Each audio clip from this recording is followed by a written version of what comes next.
Right about now, you're probably saying to yourselves, what was that all about when you heard this gospel about the dishonest manager or steward? Was Jesus encouraging us to be dishonest? Well, what was he talking about when he used that phrase, dishonest wealth? Well, if you're confused, or even if you're not, sit back and relax, because on this Catechetical Sunday, I'm going to explain it all to you so that you're never going to have any doubts or questions about it again. I hope. What we have here in today's gospel is a smorgasbord. First of all, Luke tells an original parable that Jesus told about this dishonest manager or steward. But then he tacks on a number of applications and saying, and that's when it gets even more confusing.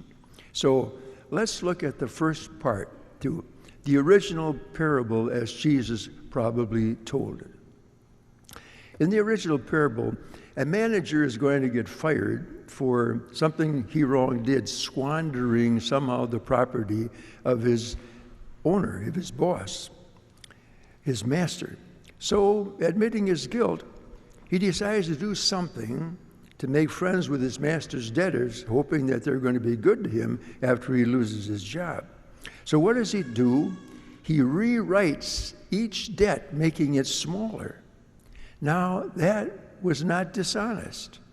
In Jesus' time, what he did in reducing the debt of others so that they would be good to him afterwards was legal and common in those times. This is how it worked. Say an original debt would have been for 80 bushels of something. It was common for a manager then to add on a fee, which was the manager's own pay for this, maybe 20 barrels or 20 more bushels. It was like interest on a loan. So a bill would be for 100 bushels. The one who was in debt or borrowed the bushels would get only 80. But when he came time to pay it back, he'd have to pay back 100 because 20 of that would go to the steward or the manager. That was his fee. That was his pay. And it was legal and right and common to do that in Jesus' time. So when the manager was going to get fired, what he cleverly does is call in the debtors and write new bills. For instance, if they had 100 bushels or barrels of something, he had them to write 80, or it was 100, maybe 50. What he did was eliminate his fee. What he did was eliminate what he would have received as his pay for arranging and managing the loan.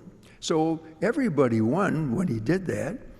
The master still got back the 80 barrels or bushels or whatever it was that was the original loan.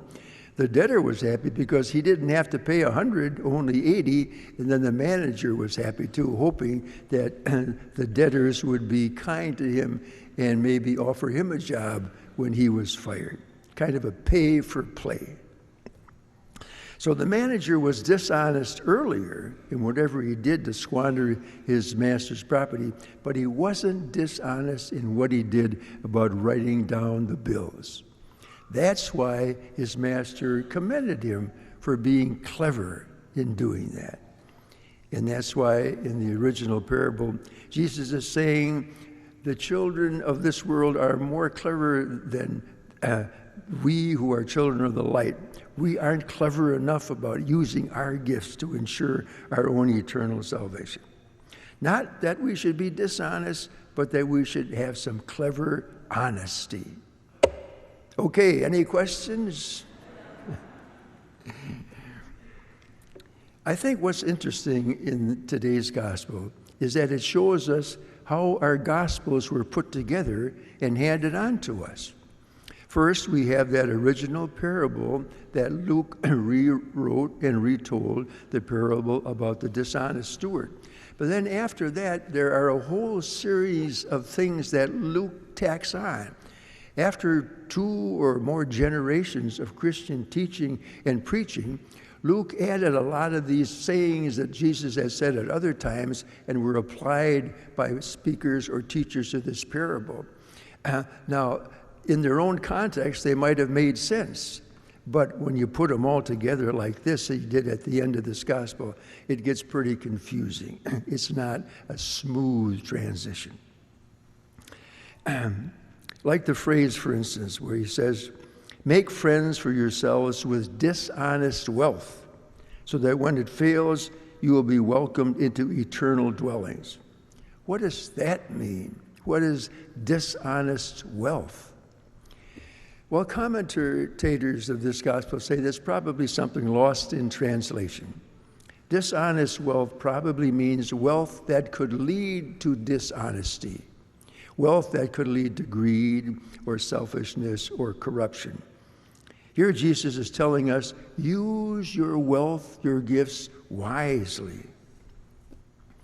Maybe a true story would kind of help put this all together for us.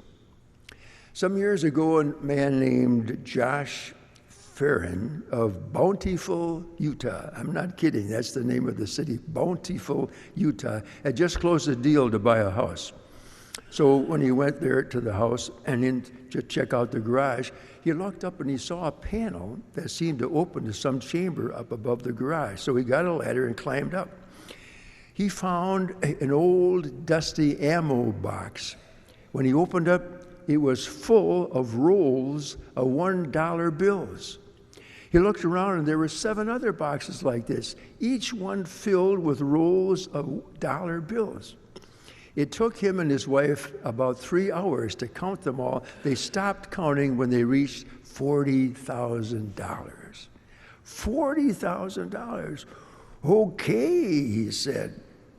What to do with this sudden wealth? Josh said later, I'm human. And immediately I thought of all the things we really needed the money for, car, house payments. That was the temptation to be dishonest. Then he said, I believe in doing what is right, and you can't dwell on those sort of things when it's not your money. So he decided to return all the money to the relatives of the former owner of the house who had passed away. Josh said, I've got 2 boys, and we teach them to be honest and to do what is right. And I knew this was a teachable moment that I would never have again. So I thought we would have fun with it. We would do something courageously honest, something awesome. It's been a great thing for us and our kids. He's a good example of what Jesus was talking about in the gospel. What would you and I have done with this dishonest wealth? Would we have done what Josh did, be as honest about it as he? He's a good example then. Luke offers us a lot to think about today in this parable of the downsized manager and all those sayings that went on that were attached to it. Maybe when you listen to them, one of them struck you about your own life and your own gifts and how you are or might be using them. If so, may our Eucharist today nourish each one of us to be honest managers or stewards, children of the light, faithful in little things, serve only one master, or all of the above. Amen.